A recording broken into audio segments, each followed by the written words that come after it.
Funding for Off 90 is provided in part by the Minnesota Arts and Cultural Heritage Fund and the citizens of Minnesota. Cruising your way next, Off 90. We hear from Rochester NAACP President Wale Elegbede. We enjoy some genre-bending music from Rochester band Fires of Denmark. A Minnesota filmmaker shows us what it means to be comfortably numb. And we hear from Susan Haskamp, the advancement manager for the Rochester IMAA. These stories and more are coming up on your next stop, Off 90.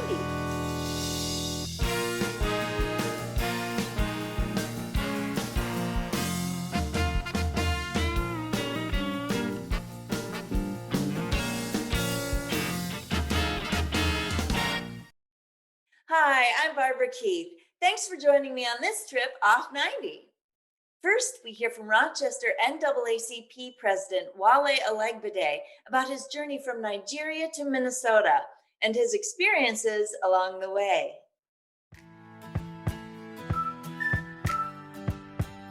Wale Elegbede was born in the African country of Nigeria. He grew up in an educated, upper-class family and was able to attend high-quality schools.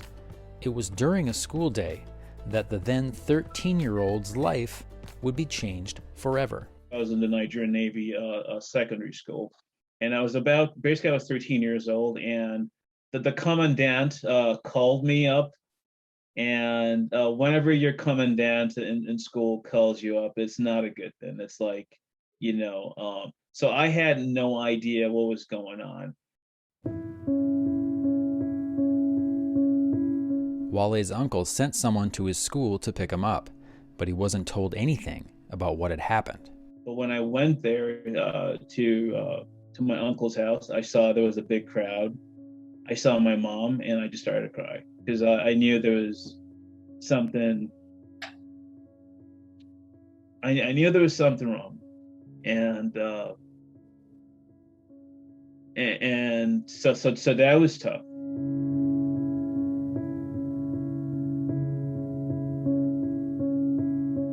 That night I was in shock, and that night I was in the hospital. And as a kid, I was just afraid that, okay, what's going to happen to my life? I've lost my dad. God, please don't take my mom away. I don't want to be an orphan. And I got assurances from my uncle that he was going to take care of me. And 2 years after my dad died, my uncle got assassinated. Wale's uncle was the chief of Nigeria's Defense Intelligence Agency and was speaking out against General Sani Abacha, who was a former military dictator who had taken over control of the country despite not being elected. Such a brutal way where, 70 bullets on your body, right? Wale's dad and uncle were the breadwinners of the family. When they died, his family had little income.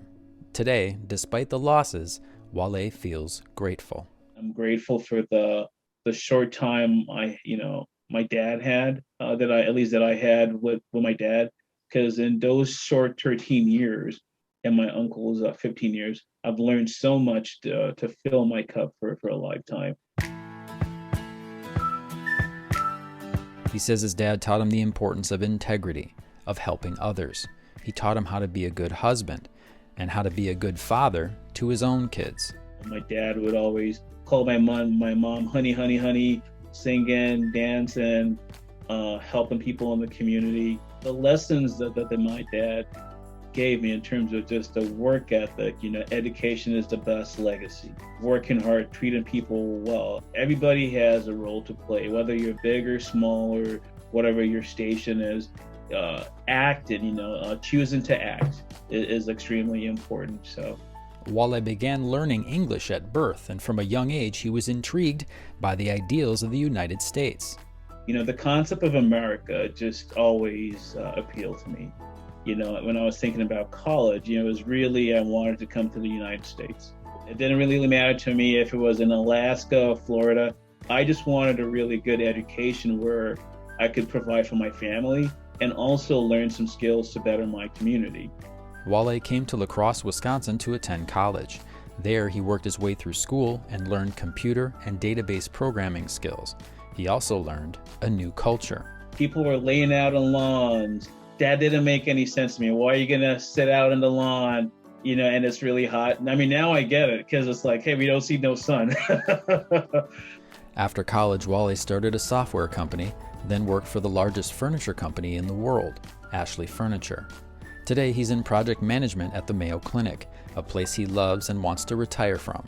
When asked what one thing would he like to change about the United States, he says, race relations and social justice. We all have to play in the same sandbox, But the big fear is, I don't know who this other person is. And once you start to talk to one another, once you start to eat, once you start to have your kids play together, go to the same school, have the same access to opportunities, then there's nothing to be afraid of, because I am you, you are me. The American dream, you work hard, you're gonna get yours. It's not exactly reality, but it is a dream, but it's a dream that is worth holding on to.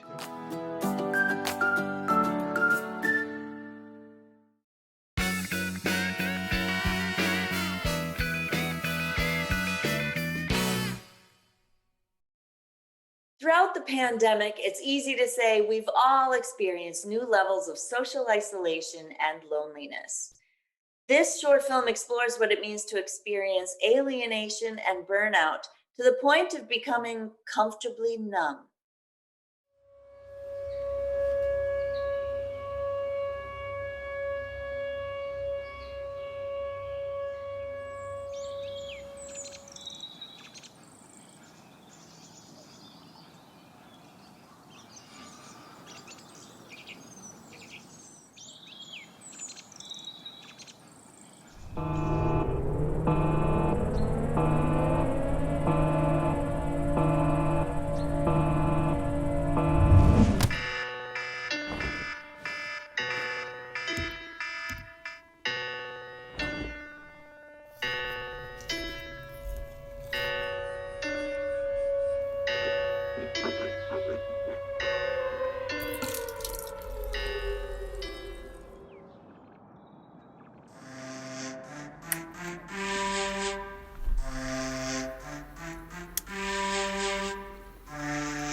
Susan Haskamp is the Advancement Manager for the Rochester Intercultural Mutual Assistance Association, an organization dedicated to supporting services that foster the well-being and independence of refugees and immigrants in Southeast Minnesota. My name is Susan Haskamp. I am the Advancement Manager at Intercultural Mutual Assistance Association. The acronym is IMAA. My background, I am Irish and German. I was born in Kalamazoo, Michigan. I was raised in Rochester. The first event that really, I think, just was a big, probably inspiration as far as just my interest in other cultures was my parents sponsored a refugee family from Bosnia in the early 90s. And so I was about 4 or 5 years old. I have a memory of standing at the airport with a balloon and a welcome sign as you know, we welcomed them through the gates at the Rochester airport. My parents have always been very social justice oriented. So I think for them, it was just, you know, my mom also volunteered at Channel 1 and I would go there with her. My dad volunteers at the Dorothy Day House, and so I would go volunteer with him and hang out with the guys there. So I think this was just another opportunity for them to serve in the community. And again, it's just with, you know, another group that's experiencing marginalization. So the family happened to have a daughter that was the same age as me, so I always played with her. And yeah, I just have a lot of, you know, fond memories of being there. And like, I didn't really have that understanding of who they were or why they were here, or, you know, I think as a kid, it was just somebody else to play with. You know, we learned how to tie our shoes together in a shoe closet. So just, you know, a lot of fun memories like that. And we actually have stayed friends, and we're still friends with the family to this day. So our mission is building bridges between cultures by empowering individuals toward a more diverse, equitable, and inclusive community. We have several different programs in the areas of health access and education, employment and family services, community engagement. I help to oversee one of our volunteer programs, which is called the Match Program. The Match Program matches volunteer community members with refugee and immigrant families. So these families could be new arrivals that just settled here in Rochester, or they may be living here for several years and just don't feel fully integrated into the community. And so we match the volunteers and families together. They help them with a lot of different things. It just kind of depends on what the needs are. But typically it's always practicing English, whether it's speaking or reading or writing of some sort. If there's kids involved on both sides, then usually we try to match similar ages, and they might go to the playground or to the park and their kids can play together. Might take them grocery shopping, helping them look through the mail and make sure, you know, what's important, what is not important. To me, I think it's a very action-oriented part of our mission, which is building bridges between cultures. Our staff are reflective of the communities that we serve, which I think is very important. You know, when a client comes through our doors, they often see somebody that looks like them, that speaks the same language, that welcomes them. And so we just try to provide really that community atmosphere where people feel safe and feel welcome. And then we, you know, can help them in whatever it is that they might need. There is a lot of bad and negativity in the world, but I also have a lot of hope, and I want to be part of that change, and I want to be part of that hope that we have. And you know, especially as a very white privileged individual, I gotta find a way to be an ally and to stand up for other groups that have a voice. It's just unfortunately we often don't necessarily listen to that voice. So I just feel that I need to find a way to walk side by side with these populations and, provide that advocacy where I can. That's where my heart is at, and that's why I'm in this work and doing the work that I do.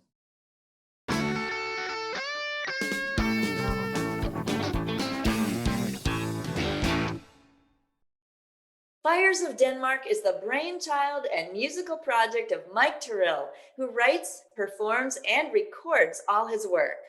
We're so happy to share their music video, Lost in Light, with you. Enjoy.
Local chef Shari Mukherjee shows us how to cool down with this delicious summer cocktail.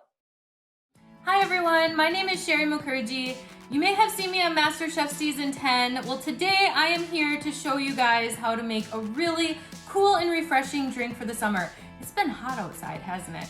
We are gonna use bourbon and we are gonna use strawberries. Strawberries are in season. I love to use seasonal produce. So let's get at it. So the first thing that I've already done is I made some fancy little ice cubes. You guys can see these are regular ice cubes, and here I just diced up some strawberries really finely. So first thing you're gonna do is you're gonna dice up the strawberries into these really fine dice. We're just gonna stack it up pretty good. We're gonna put some distilled water. If you don't have distilled water, regular water is fine too. And you're gonna put that in and then take your knife or a spoon and just kind of roll it in there so that the water can get between those berries. I put some edible flower petals in there. If you use edible flowers, please make sure they haven't been treated. They need to be actually edible. So here I have a mason jar. It's full of ice. In this, I'm gonna go ahead and add our bourbon. I am going to do, I like mine a little strong. So we're gonna do an ounce of bourbon. Now to that, I'm gonna add some homemade strawberry syrup. This is super easy to make because we're gonna take about an ounce of strawberries. You know, it's gonna be about 5 big ones. This is gonna make 1/4 cup of syrup approximately, so enough for about 4 drinks. Approximately 1/4 cup of sugar. We're also gonna put in about 1/4 cup of water. And now I'm just gonna give this a quick stir and put it on the stove top, and we're gonna just let this cook. We wanna do high heat until we notice it starts to spoil, and then turn it down. Now, this has been cooking for about 5 to 6 minutes on the stove. You can see the strawberries have broken down nicely, and I have kind of this syrupy consistency. What we're gonna do next is we're gonna get this little strainer. You can buy these at the dollar store even. And we're gonna go ahead and just pour our syrup into that. So set your pan aside, and now on this you can push and just get a lot of that liquid out. You're gonna wanna just chill this, and this is your strawberry simple syrup. Super easy, super delicious. So to that, I'm gonna do about equal amounts. So I'm gonna do about another ounce of strawberry syrup. Now, I'm gonna also add some bitters. If you don't have bitters, feel free to leave them out. They just add a little nice flavor. So I'm just gonna do about 4 little drops of bitter. Go ahead and give that a little shake. A mason jar like this works really great if you don't have a cocktail mixer. This is usually how I do mine. And then we're gonna go ahead and take our drink and strain it right into our cup. All right, so now I have 2 glasses with my mixture in. This is the bourbon, bitters, and strawberry mixer. I'm gonna go ahead and add a little bit of carbonated water to this. And let's just add in a little slice of fresh strawberry. I just think it's pretty and it's fun. It adds a little something. I like to leave the little green on just a little, but slice it very thinly. Slice it thinly like this, and just go ahead and plop it in. And now you have your delicious and refreshing strawberry bourbon spritzer. Cheers. Oh, it's so good.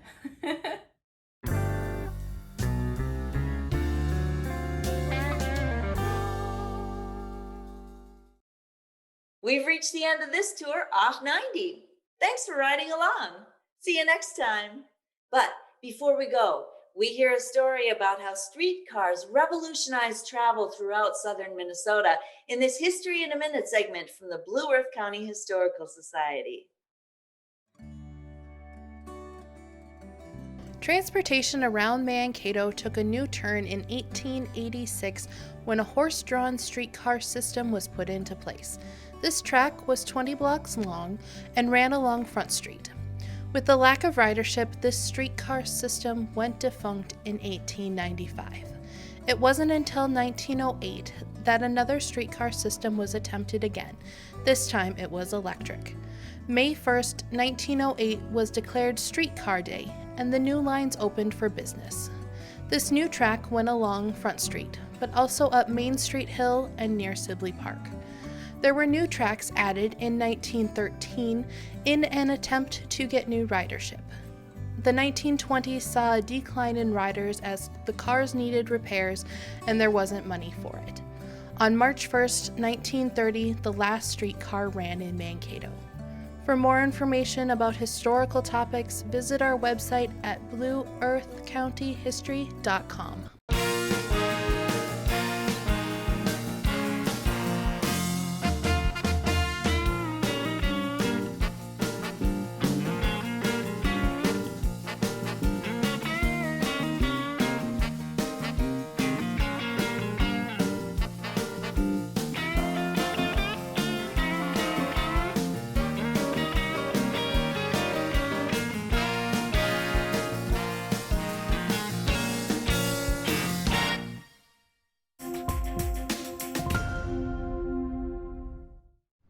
Funding for Off 90 is provided in part by the Minnesota Arts and Cultural Heritage Fund and the citizens of Minnesota.